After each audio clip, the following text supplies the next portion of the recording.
The hidden cost of being liked. You don't struggle because you're weak, you struggle because you need to be liked. That need doesn't feel like weakness on the surface.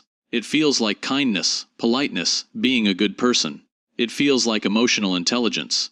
But underneath it, there is a quiet fear that most people never confront: fear of rejection, of being misunderstood, of not being accepted. And so you begin to shape your behavior around avoiding that discomfort, not even realizing that you are slowly trading your authenticity for approval. What most people miss is that being nice is rarely about others. It is often about protecting yourself from emotional risk. You say yes when you want to say no, not because you're generous, but because you don't want to deal with the tension that comes after refusal. You stay quiet when something bothers you, not because you are calm, but because you fear conflict might cost you connection. Over time, this becomes automatic. You don't even question it anymore. You just adapt, adjust, and accommodate until you no longer recognize where your real preferences begin. There is a subtle emotional tension in this pattern. On one side, you want to be seen as good, dependable, easy to be around. On the other, there is a growing internal discomfort, a quiet frustration that builds every time you ignore what you actually feel. You start noticing that people expect more from you, take more from you, assume your compliance. And instead of pushing back, you rationalize it. You tell yourself it's easier this way. But that ease is deceptive. It comes at a cost that accumulates over time. The psychological realization here is uncomfortable but necessary. Approval becomes a silent currency. And you begin to pay for it with your boundaries. Every small moment where you choose acceptance over honesty becomes a transaction. You give a little more of your time, your energy, your attention hopping. It maintains your position in other people's perception. But the more you do this, the more invisible your limits become. Not just to others, but to yourself. You stop recognizing what is too much, what is unfair, what is draining. You normalize it. This is where the shift begins. Niceness, in its pure form, is not the problem. The problem is when it is driven by fear instead of choice. When your behavior is shaped by avoiding discomfort rather than expressing truth, it stops being kindness and becomes self-abandonment. And self-abandonment is not sustainable. It erodes clarity, weakens your presence, and slowly disconnects you from your own sense of control. The moment you start seeing this clearly, something changes internally. You begin to question your automatic responses. You pause before agreeing. You notice the tension instead of escaping it. And in that pause, you realize that discomfort is not something to be avoided, it is something to be understood. Because often, that discomfort is simply the signal that you are about to betray yourself again. As this awareness deepens, your identity begins to shift. You stop performing for acceptance. You stop shaping yourself to fit expectations that were never consciously chosen. Instead, you begin to stand from a place that is quieter, more stable, and less dependent on how others respond. You don't become aggressive or distant. You become selective. You begin to act from alignment rather than fear. And that subtle shift changes the entire dynamic of how others perceive and interact with you. The unspoken rule of human behavior: the more you give without resistance, the less people value what you give. It doesn't feel logical at first. You assume that generosity should create appreciation, that consistency should build respect, that being available should strengthen your position in people's lives. But human behavior doesn't operate on intention, it operates on patterns. And the pattern you create when you constantly give without limits quietly teaches others something about your value, whether you realize it or not. What most people fail to notice is that exploitation rarely begins as a conscious act. People don't sit and decide to take advantage of you. Instead, they observe, adapt, and respond. If you consistently agree, they learn that resistance is unlikely. If you rarely say no, they begin to assume access. If you always accommodate, they stop questioning whether they should ask. Over time, this becomes normalized, not because others are malicious, but because you have unintentionally removed the friction that would make them pause. There is a subtle but powerful social pattern at play here. Humans are wired to assign value based on scarcity, boundaries, and perceived cost. When something is always available, it is rarely respected. Not because it lacks worth, but because it lacks limitation. And when you become someone who is always accessible, always agreeable, always giving, you unconsciously position yourself as low cost. Not in your own mind but in the way others learn to engage with you. The tension emerges when you start to feel this imbalance. You notice that your efforts are not matched, that your presence is expected but not appreciated. That people reach out when they need something, but rarely consider what it costs you. And yet, instead of correcting it, you hesitate. Because setting a boundary feels like risking the very connection you've been trying to maintain. So you continue, even as the imbalance becomes more obvious. The psychological leverage point lies in understanding that boundaries are not rejection. They are information. They communicate where your limits are, what you value, and how you expect to be treated. Without them, others are left to interpret your behavior on their own, and they will always interpret it based on convenience. Not intention. Not fairness. Convenience. And convenience rarely favors you if you are the one always giving. The shift here is not about becoming less generous. It's about becoming intentional. You stop offering yourself as something that can be accessed without thought. You begin to introduce friction not through aggression, but through clarity. You pause before agreeing. You evaluate before committing. You allow people to experience your absence, your limits, your refusal. And in doing so, you change the pattern they've learned from you. As this shift takes place, something subtle but significant happens. The way people approach you begins to change. Not because you demanded respect, but because you redefined your availability. You are no longer predictable in your compliance. There is a presence of choice in your behavior, and that presence of choice carries weight. It signals that access to you is not automatic, it is conditional. Your identity begins to reorganize around this awareness.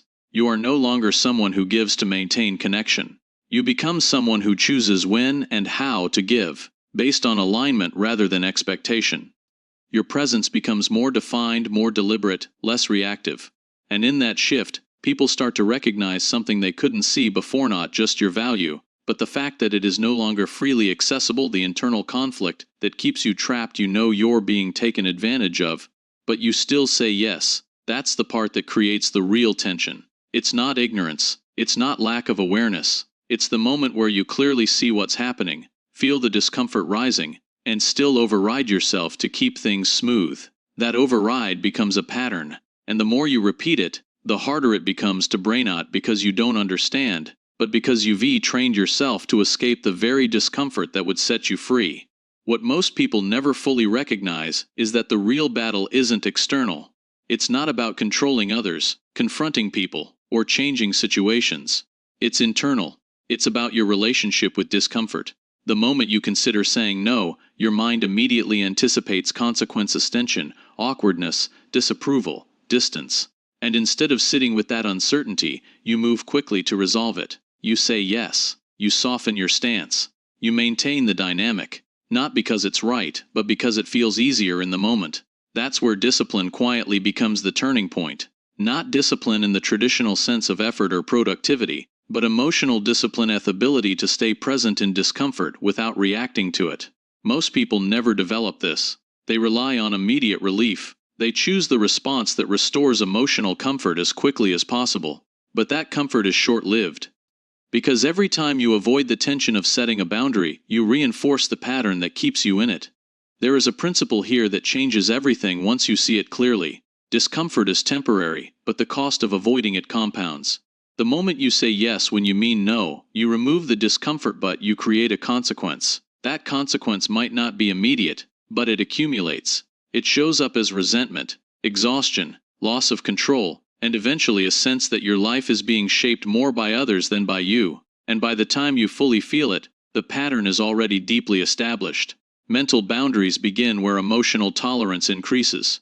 The more you can sit with discomfort without explaining, without justifying, without immediately resolving, the more space you create between stimulus and response. And in that space, you regain control. You begin to notice that tension is not something that needs to be eliminated. It's something that needs to be endured long enough for clarity to emerge. And once that clarity becomes consistent, your responses begin to change. The transformation is subtle but decisive. You don't become confrontational. You don't become distant. You become steady. You start to respond based on what aligns with you, not what relieves the moment. You say no without over-explaining. You allow silence to exist without rushing to fill it. You let others feel the weight of your boundaries without trying to soften them. And in doing so, you stop negotiating with your own limits. As this shift stabilizes, your internal experience changes. You no longer feel trapped between awareness and action. The conflict that once defined your decisions begins to dissolve. Not because the situations disappear, but because your response to them is no longer driven by avoidance. You develop the ability to hold pressure without collapsing into old patterns, and that ability becomes the foundation of something far more valuable than approval. It becomes control over how you show up, regardless of what others expect. The quiet power of withdrawal. One day, you stop explaining, stop overgiving, and something shifts, not dramatically, not loudly, but internally. Something stabilizes. The need to justify your decisions weakens. The urge to immediately respond fades, and without forcing it, you begin to move differently. Slower, more deliberate, less reactive. It doesn't feel like a strategy. It feels like a release from something you didn't realize was controlling you. What most people don't anticipate is what happens when you remove excess availability. When you stop being constantly accessible emotionally, mentally, or physically. People are forced to adjust. And in that adjustment, something becomes visible. Some step closer, more intentional, more respectful. Others drift, become distant, or reveal a version of themselves that was always there but never obvious. Not because they changed, but because your availability was the condition that kept certain behaviors hidden. There is a quiet principle here that defines long-term power. Distance reveals truth. When you are always present, always accommodating, always filling the space, people rarely need to show you who they are. But when you step back one, you introduce space, silence, and restraint. You remove the structure that was supporting their behavior. And what remains is clarity. Not always comfortable, but always accurate. This is where inner authority begins to take shape. Not in what you say, but in what you no longer feel compelled to say. You don't rush to correct misunderstandings. You don't feel the need to defend every decision. You allow perception to exist without constantly managing it. And in doing so, you reclaim something that was previously scattered your attention. Because the less you invest in controlling how others see you, the more you can observe how they actually are. Over time, this creates a different kind of presence. You become less predictable in your reactions, less available for unnecessary engagement, less influenced by external pressure. Not cold, not detached in a negative sense, but selective. Intentional. You choose where your energy goes instead of letting it be pulled. And that shift, while subtle, changes the entire dynamic of your interactions. People begin to approach you differently, not because you demanded it, but because your behavior no longer signals unlimited access. The long-term effect is not isolation, it's clarity. You start to see patterns faster, understand intentions more accurately, and respond with less emotional noise. The need for validation weakens, not because you reject connection, but because you are no longer dependent on it. Your decisions begin to come from a place that is internally anchored, rather than externally influenced. And that anchor gives you something most people spend their lives chasing without realizing: a stable sense of control over how you engage with the world. As this identity consolidates, the shift becomes undeniable. You are no longer reacting to every situation. You are choosing your position within it. You are no longer shaped by expectations. You are observing them, deciding which ones matter, and ignoring the rest. And in that quiet shift from reacting to choosing, you begin to understand something that was always within your control, but never fully seen. That nothing was ever truly taken from you, you were simply giving it away.